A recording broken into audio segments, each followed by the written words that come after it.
इंदौर के लसूड़िया थाना क्षेत्र के तुलसी नगर में चड्डी बनियान गैंग ने एक रिटायर्ड प्रोफेसर के सूने मकान को निशाना बनाया है। गैंग के सदस्यों ने हथियार और चाकू के साथ दरवाजा तोड़ने की कोशिश की और इस पूरी घटना की रिकॉर्डिंग सीसीटीवी कैमरे में कैद हो गई। पुलिस ने सीसीटीवी फुटेज के आधार पर आरोपियों की तलाश शुरू कर दी है। ये किस तरह का जो फुटेज आया है जिसमें कुछ चोर थे, वैसे फुटेज में जो दिख रहे हैं, और वो एक सूना मकान था तुलसी नगर में, जो कि उसमें ताला लगा हुआ था, बंद था मकान। वो उसके जो ओनर हैं वो मुंबई में रहते हैं, तो यहाँ पर उनका कोई भी नहीं रहता, तो मकान बंद था। उस सूने मकान में उन्होंने प्रयास किया था, लेकिन कुछ चोरी करके ले नहीं गए हैं। इनमें फिलहाल लोगों को सीसीटीवी फुटेज के आधार पर जो आरोपी है, संदिग्ध है, उनको आइडेंटिफाइड किया जा रहा है। आइडेंटिफाइड किए जाकर वैधानिक कार्रवाई की जा रही है। कितने लोग हैं? ये भी सीसीटीवी फुटेज में कहीं 2 दिख रहे हैं, कहीं 3 दिख रहे हैं। इस तरह सीसीटीवी फुटेज को पूरी अच्छे से तरह से देखने के बाद ही संख्या का स्पष्ट पता लगाया जाएगा। इंदौर के बाणगंगा इलाके में एक महिला की संदिग्ध मौत के मामले में पुलिस ने पति के खिलाफ आत्महत्या के लिए उकसाने का मामला दर्ज किया है। पत्नी का आरोप है कि वह उसे 3 लाख रुपए के लिए परेशान कर रहा था, जिसके कारण महिला ने आत्मदाह किया था। ये इसमें जो कि 24 जून को एक घटना हुई थी, जिसमें कि जो मृतिका वंदना ने सुसाइड कर लिया था। इस पर से चूँकि नवविवाहिता थी तो मर्ग कायम हुआ गया था, और उसकी जांच एसीपी हीरानगर धैर्सी येवले के द्वारा की गई थी। मर्ग जांच पर यह पाया गया कि उसका जो पति राजकुमार यादव है, वो दहेज के लिए उसको 3 लाख रुपए मांगता था, और न लाने पर उसको मारपीट करता था, जिससे मृतिका की मृत्यु सामान्य परिस्थितियों से भिन्न परिस्थितियों पाई जाने पर आरोपी पति के राजकुमार के खिलाफ आईपीसी सेक्शन 304B एवं दहेज प्रतिषेध अधिनियम के तहत केस रजिस्टर किया जाकर इन्वेस्टिगेशन में लिया गया है। आरोपी की तलाश जारी है। इंदौर के मूसाखेड़ी इलाके में एक महिला को उसके पति ने एसिड डालकर जिंदा जला दिया है। महिला की हालत नाजुक बनी है। आरोप है कि पति उसके चरित्र पर शंका करता था। पुलिस के अनुसार घायल महिला का नाम माया है, जो मयूर नगर मूसाखेड़ी की निवासी है। 21 जून को थाना एमजी रोड में एक घटना हुई थी, जिसमें से द्वितीय मंजिल से एक जो बाबूलाल सावड़े, जो कि 50 वर्षीय मजदूर था, वो सेकंड द्वितीय मंजिल से निर्माणाधीन मकान से गिर गया था वो, और गिरने से उसकी मृत्यु हो गई थी, जिस पर मर्ग कायम किया गया था। और मर्ग की जांच की जाकर आज थाना एमजी रोड में केस रजिस्टर किया गया है। इसमें 304A आईपीसी के तहत और 188 के तहत केस रजिस्टर किया कर इन्वेस्टिगेशन में लिया गया है। इसमें ठाकुर जो ठेकेदार है, उसको आरोपी बनाया गया है, अमित। इंदौर में एक महिला ने अपने ससुराल वालों के खिलाफ दहेज प्रताड़ना की शिकायत दर्ज करवाई है। महिला का आरोप है कि ससुराल पक्ष ने उससे 50 लाख रुपए दहेज की मांग की गई। जब पैसे लेकर नहीं आए तो उसे परेशान किया। महिला की शिकायत पर पुलिस ने मामला दर्ज कर जांच शुरू कर दी है।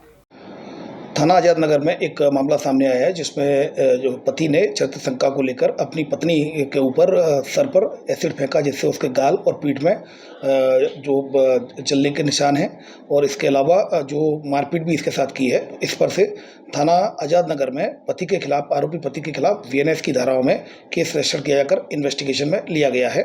मजरूआ को फिलहाल हॉस्पिटलाइज किया गया है और वहाँ उसका इलाज चल रहा है। सर, क्यों डाला उसने? जैसा कि मैंने बताया, चरित्र शंका को लेकर उसको कहीं ना कहीं ये शंका थी चरित्र को लेकर के, तो इस बात से शंका को लेकर के उसके द्वारा क्षुब्ध होकर ये एसिड उसके सर के ऊपर डाला है। पति गिरफ्तार हो गया? अभी उसकी तलाश जारी है, जल्दी उसकी गिरफ्तारी की जाएगी। इंदौर के एमजी रोड इलाके में करीब 1 माह पहले एक मजदूर के निर्माणाधीन मकान से गिरने से मौत हो गई थी। पुलिस ने इस मामले में सुरक्षा में लापरवाही बरतने के आरोप में 2 ठेकेदारों के खिलाफ केस दर्ज किया है। फरियादिया सलोनी के द्वारा एक रिपोर्ट लिखाई गई है मेला थाने में, जिसमें उसके द्वारा ये बताया गया कि उसके जो सास ससुर हैं और पति है और ननद, ये चारों लोग उससे 50 लाख रुपए की दहेज की मांग करते हैं और दहेज न देने पर मारपीट करते हैं। इस पर से BNS की धाराओं में एवं 3/4 दहेज प्रतिषेध अधिनियम के तहत आरोपी सास ससुर और पति और ननद के खिलाफ केस रजिस्टर किया जाकर इन्वेस्टिगेशन में लिया गया है। आगामी त्योहारों को लेकर इंदौर प्रशासन ने मिलावटखोरों पर नकेल कसना शुरू कर दिया है। इसी क्रम में पनीर, दूध, मावा, मसाला, दही आदि दुकानों पर छापेमार कार्रवाई करते हुए खराब सामग्री मिलने पर चालानी कार्रवाई की गई। प्रशासन ने एक दिन में 21 प्रतिष्ठानों पर कार्रवाई कर 20 लाख का अर्थदंड वसूला है। खाद्य विभाग पे हमारी लगातार कार्रवाई चल रही है, और जहां पर भी लगातार सैंपल लिए जा रहे हैं, सैंपल फेल हो रहे हैं, हम लोग तत्काल प्रकरण दर्ज कर रहे हैं और उन पे जुर्माना लगा रहे हैं। अगर कोई जुर्माना नहीं जमा करता है तो उसकी संपत्ति को सील करने की और कुर्की की भी कार्रवाई करी जाएगी। कितने के जुर्माने लगाए गए हैं? देखिए, ये एक सतत प्रक्रिया है। लगातार इस पे जुर्माने की कार्रवाई चलती रहती है और हमारी कोशिश ये रहती है कि जो बड़े बकायेदार हैं उन पर पहले वसूली करी जाए। कबूतर खाना इंदौर कलेक्टर कार्यालय की जनसुनवाई में आइडियल होम्योपैथिक केयर समिति के डॉक्टर पहुंचे, जहां उन्होंने कलेक्टर आशीष सिंह से मुलाकात की है। आइडियल केयर होम्योपैथिक समिति प्रदेश अध्यक्ष मीडिया से चर्चा के दौरान कहा कि शहर में झोलाछाप डॉक्टरों पर कार्रवाई की मांग को लेकर उन्होंने कलेक्टर को ज्ञापन सौंपा है। इसके अलावा जनसुनवाई में अन्य कई आवेदन आए हैं, जिसके लिए कलेक्टर से संबंधित अधिकारियों को निराकरण करने का आदेश दिया है। मेरे बच्चे को 1 महीने पहले आश्रम से घर पहुंचा दिया, फिर बोले आश्रम में सुधार हो जाएगा, बच्चे बीमार हैं तो फिर वापस ले लेंगे। अब कलेक्टर का आदेश मैडम रख नहीं रही, वो मैडम को हटा दिया। वो मैडम अच्छी थी और मैडम बच्चे का बहुत ध्यान रख, बच्चा रह नहीं रहा मैडम के बगैर।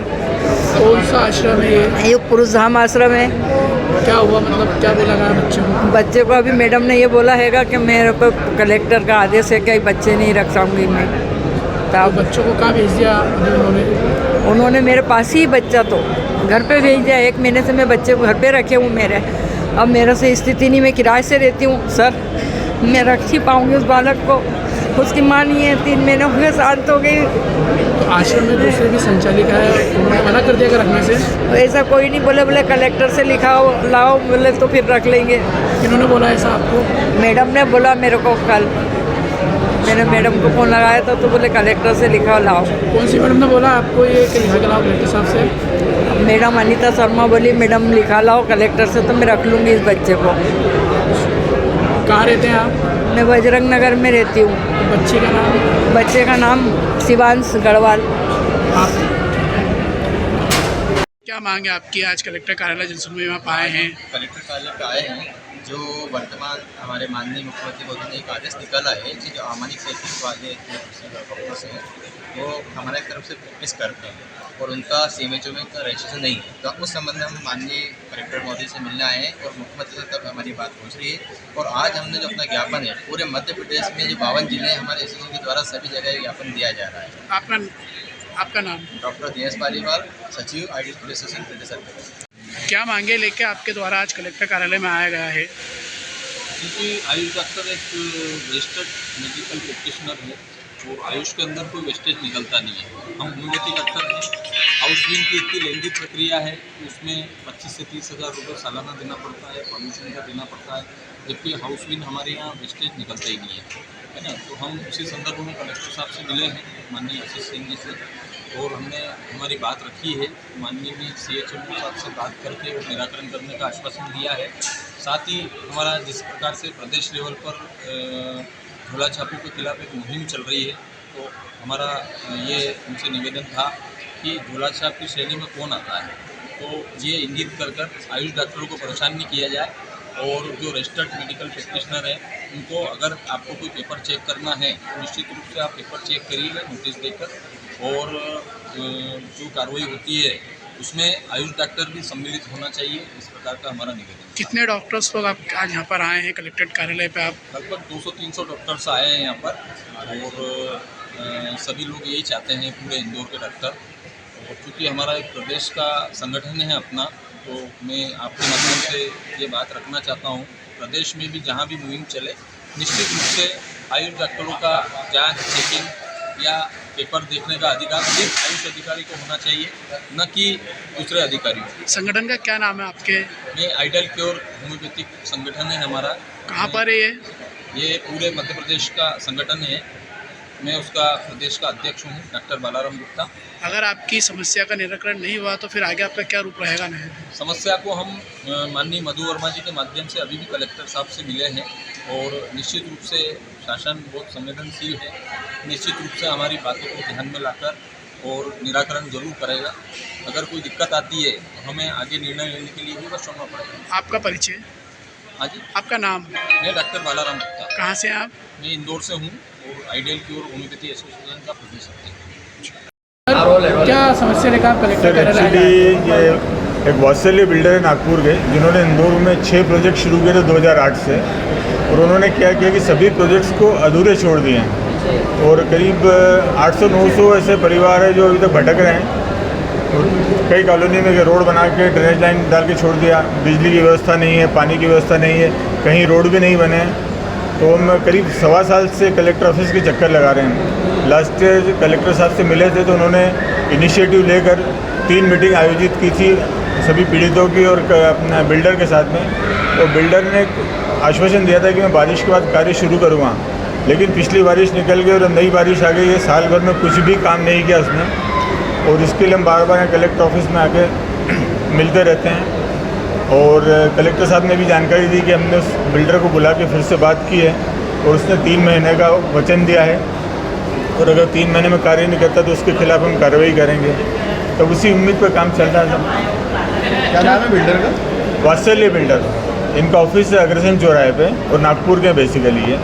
और वो जैसी जानकारी कि इन्होंने नागपुर में भी ऐसा ही किया है और रायपुर में भी ऐसा ही किया है। सब प्रोजेक्ट इंदौर में कितने 6 प्रोजेक्ट चल रहे हैं? 6 प्रोजेक्ट। एक खंडवा रोड पे उसका प्रेस्टीज 1 के नाम से, प्रेस्टीज 2 के नाम से नैनोद में, प्रेस्टीज 3 के नाम से ध्राऊ में, वो 4 और 5 भी है, और 6 SR2 है, जिसके SR2 में आज तक डाइवर्शन भी नहीं। वहाँ के तो लोग सबसे ज़्यादा परेशान हैं। सभी प्रोजेक्ट में इस तरह की लापरवाही? सभी में एक भी प्रोजेक्ट कंप्लीट नहीं है। आपका कहाँ पे प्लॉट है? सर P1 में मेरा प्रेस्टीज, जो खंडवा रोड पे प्रेस्टीज 1 है वहाँ मेरा है। आपका प्रेस्टीज 3 पे है।